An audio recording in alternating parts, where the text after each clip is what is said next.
السلام علیکم۔ آج کی میری یہ ویڈیو ساس بہو کی محبت کی ایک بے مثال کہانی ہے۔ کہانی پسند آنے پر ویڈیو کو لائک اور شیئر ضرور کیجیے۔ سمین آپی، امی کو کل سے بہت بخار ہے، سارا گھر اوندھا پڑا ہے، ہم کھانا بھی بازار سے منگوا رہے ہیں، آپ پلیز کچھ دنوں کے لیے یہاں آ جائیں۔ آہل کی کال سنتے ہی وہ تڑپ اٹھی۔ ایک ہی شہر میں رہتے ہوئے مہینوں بعد میکے کا چکر لگا پاتی تھی۔ کچھ عرصے سے امی کی طبیعت اکثر خراب رہنے لگی تھی۔ اس کا روز ہی جانے کا ارادہ بنتا، مگر کوئی نہ کوئی مجبوری قدموں کو زنجیر کر لیتی تھی۔ آنٹی، میں کچھ دنوں کے لیے امی کے گھر چلی جاؤں؟ چلی جاؤ، مگر زیادہ دن کے لیے نہیں۔ وہ اصل میں امی کی طبیعت۔ وہ صوفے پر بیٹھی ٹی وی کے چینل بدل رہی تھی۔ اس کا جملہ پورا ہونے سے قبل ہی انہوں نے ایک اچٹتی نگاہ اس پر ڈال کر اشارے سے ٹوک دیا۔ سمین نے فوراً بیگ میں کپڑے رکھے اور بچوں کو ساتھ لے کر میکے آ گئی۔ امی میڈیسن لے کر سو رہی تھی۔ سنک میں گندے برتنوں کا انبار جمع تھا، باسکٹ میلے کپڑوں سے بھری پڑی تھی اور خزاں رسیدہ پتے سارے صحن میں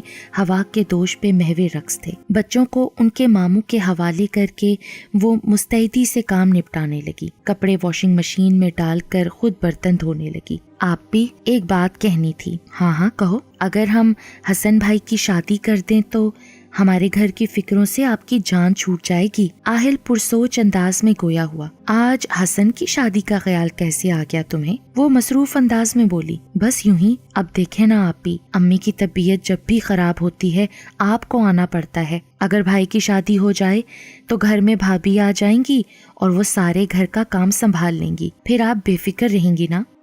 بڑے سیانے ہو گئے ہو، وہ ہنستی۔ حسن ایک سرکاری ہسپتال میں میل نرس تھا۔ امی خود حسن کی شادی جلد کرنا چاہتی تھیں۔ انہوں نے اس کے لیے 1-2 لڑکیاں بھی دیکھ رکھی تھیں، مگر حسن اس معاملے کو بلا وجہ طول دے رہا تھا۔ اس بار تو سمین دل میں ٹھان کر آئی تھی کہ حسن کو منا کر اور اس کی بات پکی کروا کر ہی واپس جائے گی۔ آہل اور عارفین تو ابھی بہت چھوٹے تھے۔ حسن کی تو شادی کی یہی عمر تھی۔ شام کھانا کھانے کے بعد وہ ٹی وی دیکھنے بیٹھا تو سب ایک دم اس کے سر ہو گئے تھے۔ سمین اور آہل اسے منانے میں پیش تھے۔ امی کی طبیعت پہلے سے کافی بہتر تھی۔ وہ صوفے پر لیٹی دلچسپی سے ان سب کی باتیں سن رہی تھی۔ تمہاری شادی کی عمر نکلی جا رہی ہے حسن، اب بھی نہیں کرو گے تو کیا بڑھاپے میں شادی کرو گے؟ سمین ضد ہو کر بولی۔ میری عمر نکل رہی ہے مگر وہ تو ابھی بہت چھوٹی ہے نا۔ 31 سالہ حسن نے یہ بات کہہ کر زبان دانتوں کے نیچے داب لی۔ یہ کیا نکل گیا منہ سے؟ وہ بھی ماں اور بہن کے سامنے؟ کیا؟ کون ہے وہ؟ پہلے کیوں نہیں بتایا؟ چیخ سے مشابہ ملی جلی آوازیں ابھری۔ صبا، رخسانہ خالہ کی دیورانی کی اکلوتی بیٹی تھی، بروکن فیملی کی بچی جو ننہال میں ہی پلی بڑھی تھی۔ سال میں ایک آدھ چکر رخسانہ خالہ کے گھر کا لگتا تھا، جو صبا کی تائی تھی۔ اس دن امی نے حسن کے ہاتھ رخسانہ خالہ کے لیے مٹر قیمہ بھجوایا تھا۔ اتفاق سے صبا اس دن رخسانہ خالہ کے گھر موجود تھی۔ ساملی سلونی سی صبا کی بڑی بڑی خوابناک آنکھیں اسے سحر تراز بنا دیتی تھیں۔ حسن پہلی ہی نظر میں اپنا دل صبا کو دان کرایا تھا۔ امی حسن کے لیے اپنی بھانجی یا بھتیجی لانا چاہتی تھی، مگر حسن نے اپنی پسند بتا کر انہیں ورطۂ حیرت میں ڈال دیا تھا۔ بہرکیف وہ تھوڑی ردوقت کے بعد مان گئی۔ پھر سارے معاملات خوش اسلوبی سے طے پا گئے۔ 2 ماہ بعد حسن اور صبا کی شادی بھی ہو گئی۔ دلہن بنی صبا پہ کیا خوب روپ چڑھا تھا۔ سمین اور امی اس کی بلائیں لیتی نہ تھک رہی تھی۔ حسن اور صبا کی شادی پر سارے ارمان پورے کیے گئے۔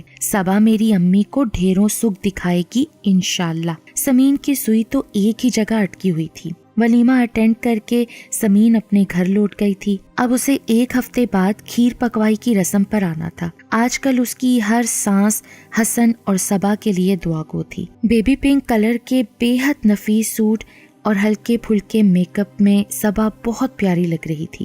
حسن بھی سفید کاٹن کے سوٹ میں بہت ہینڈسم لگ رہا تھا۔ حسن کی امی یعنی منیزہ بیگم صبح سے کچن میں لگی ہوئی تھی۔ ہر چیز تقریباً ریڈی تھی جب چھوٹا عارفین انہیں بلانے آیا۔ امی، باہر سمین آپی کے ساتھ کچھ مہمان خواتین آئی ہیں۔ صبا، بیٹا میں نے میٹھا بنا دیا ہے، مہمانوں کو اٹینڈ کر کے ابھی آتی ہوں، تم بس برابر چمچہ چلاتی رہنا، میٹھی میٹھی آگ جلائے رکھنا، ٹھیک ہے نا؟ وہ صبا کو محبت پاش نگاہوں سے دیکھتی تاکید کرتی باہر نکل گئی۔ وہ عادتاً دھیمی آنچ کو میٹھی آگ کہتی تھی۔ صبا تھوڑی دیر ناسمجھی سے انہیں جاتا دیکھتی رہی، پھر جار سے مٹھی بھر چینی نکال کر چولہے میں جلتی آگ پر پھینکتی۔ لو جی،